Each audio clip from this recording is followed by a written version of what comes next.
श्रीला प्रभुपाद की जय।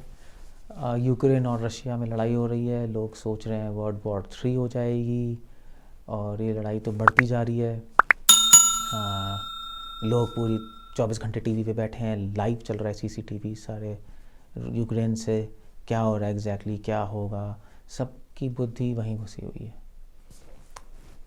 Ukraine Russia क्यों लड़ रहे हैं? वेल, वो तो आप गूगल में बहुत सर्च कर सकते हैं, मगर एक लाइन में बताना चाहूँ तो वो इसलिए लड़ रहे हैं क्योंकि जो वो जैसा कारण बता रहे हैं कि एक तो यूक्रेन रशिया से, पहले रशिया में ही था, सोवियत यूनियन था पूरा, जब सोवियत यूनियन टूटा तो यूक्रेन अलग हो गया, इंडिपेंडेंट कंट्री हो गई।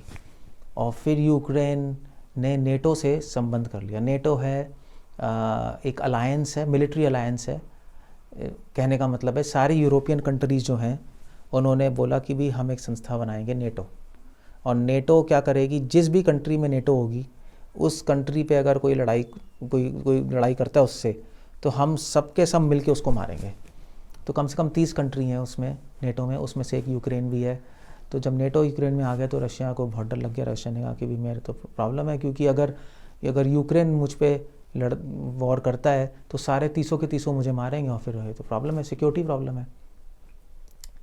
और भी कई कारण है। लोग ये भी कह रहे हैं कि पुतिन के माइंड में क्या चल रहा है, पता नहीं क्यों करना चाहता है एग्जैक्टली। कई कारण हो सकते हैं, वो आप देख सकते हैं टीवी पे। बट प्रश्न ये है कि लोग इतना आश्चर्यचकित क्यों हो रहे हैं यूक्रेन और रशिया लड़ रहे हैं और इतना ज़्यादा उसमें क्यों घुसे हैं? क्योंकि लड़ाई तो पहले भी होती आई है। हमारे देखते देखते हमारे गल्फ़ वॉर हुई, सीरिया वॉर हुई, और उसके बाद चाइना और इंडिया में तो वॉर होने ही वाली थी अभी पिछले लॉकडाउन में।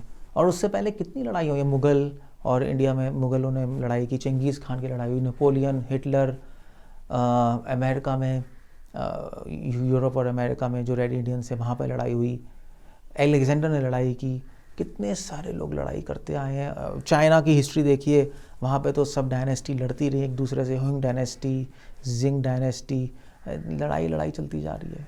इस संसार का नाम ही लड़ाई है। क्वेश्चन ये नहीं है कि रशिया और यूक्रेन क्यों लड़ रहे हैं। जैसे कि मान लीजिए अगर हर आदमी मर रहा है तो प्रश्न ये नहीं है कि आदमी कि ओ ये मर गया। प्रश्न ये है कि इंसान मर क्यों रहा है।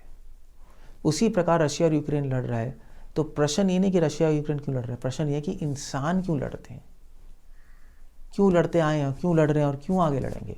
ये प्रश्न अच्छा प्रश्न है। इंसान क्यों लड़ता है? अब आप कहेंगे इंसान क्यों लड़ रहा है? इंसान तो इसलिए लड़ता है क्योंकि उसने उसको धोखा दे दिया, या इसने इसके पैसे लूट लिए, या इसने इसको गाली दे दी। हाँ, ये भी कारण है।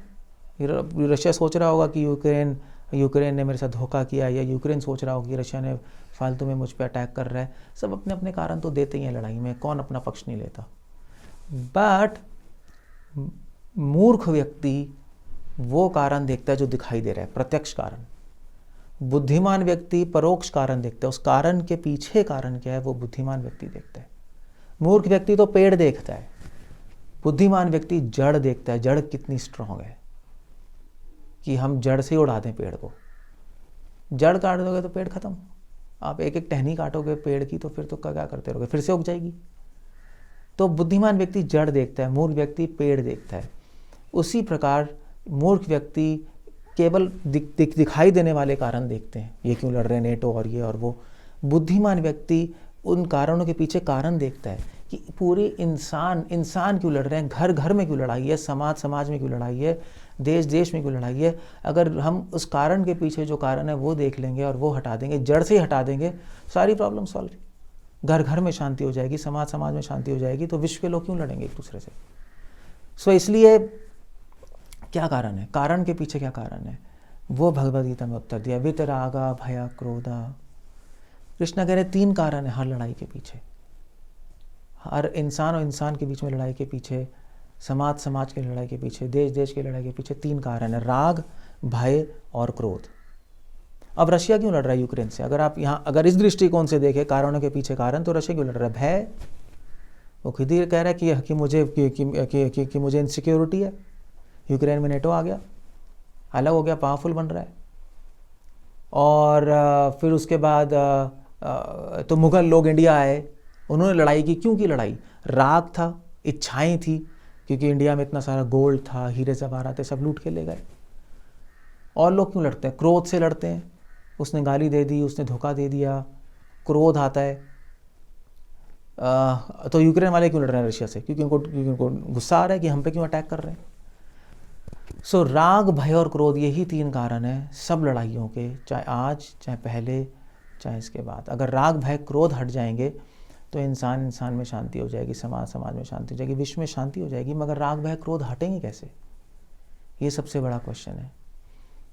लोगों को इच्छाएं हैं पावर की, नेम फेम की, लैंड की, ज़मीन के टुकड़े के लिए लोग लड़ते हैं। यही तो राग है।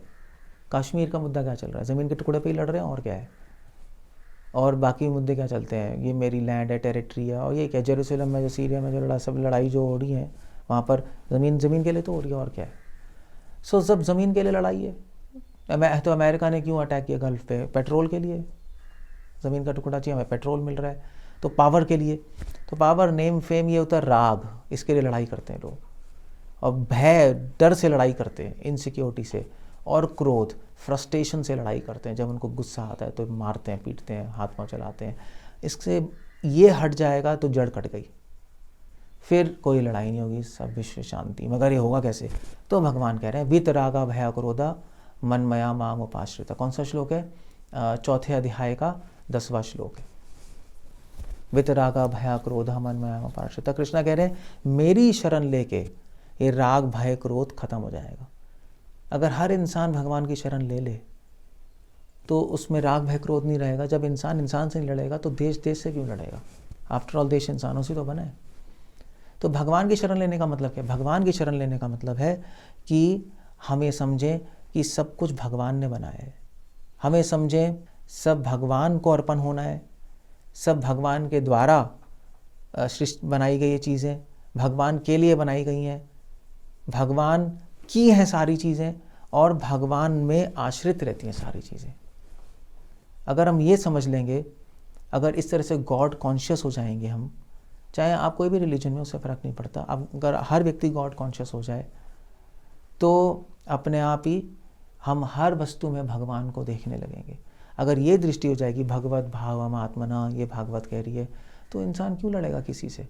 अगर उसको समझ आ जाएगा कि ये सब कुछ भगवान का है, वो भी भूमि भगवान की, ये भी भूमि भगवान की, वो भी भगवान के बंदे, हम भी भगवान के बंदे, तो क्यों कोई दूसरे को मारेगा? सब शांति से रहेंगे। यही तरीका ईशावास्यमिदं सर्वम, शास्त्र में बार बार कहा गया है। अगर हम सब सारा संसार भगवान की प्रॉपर्टी देखें, सारे लोग भगवान के अंश के रूप में देखेंगे, तो राग, भय, क्रोध नष्ट हो जाएगा, द्वेष खत्म हो जाएगा और लड़ाई बंद हो जाएगी। यही सॉल्यूशन है। अगर अदरवाइज आप यूनिसेफ बना लो, यूनेस्को बना लो, विश्व शांति के लिए ऑर्गेनाइजेशंस बना लो, कौन सी शांति बढ़ी है? और लड़ाई हो रही है। वो कोई अल्टीमेट सॉल्यूशन नहीं है। ठीक है, आप बना सकते हैं ऑर्गेनाइजेशंस और अपनी प्रैक्टिकल सॉल्यूशंस कर सकते हैं रशिया यूक्रेन के बीच में, जो भी उनको करना है। बट अगर जड़ नहीं काटेंगे तो फिर से लड़ाई हो जाएगी। आज शांति हो जाएगी, फिर से लड़ लेंगे। किसने कहा है कि वो शांति से बैठे रहेंगे? आज अगर चाइना और इंडिया में लड़ाई होने को रही थी बीच में, अब शांत हो गया तो फिर से लड़ लेंगे, क्योंकि जड़ अंदर है, काम, क्रोध, राग, भय और क्रोध है। तो इसलिए हम लोग सब भगवान की भक्ति करें और श्रील प्रभुपाद ने कहा पूरे विश्व को गॉड कॉन्शियस बना दे, राम राज्य जो हमने सुना है, तब कोई लड़ाई नहीं होगी, सब शांति से आराम से रहेंगे, पूरा विश्व वैकुंठ बन जाएगा। हरे कृष्ण।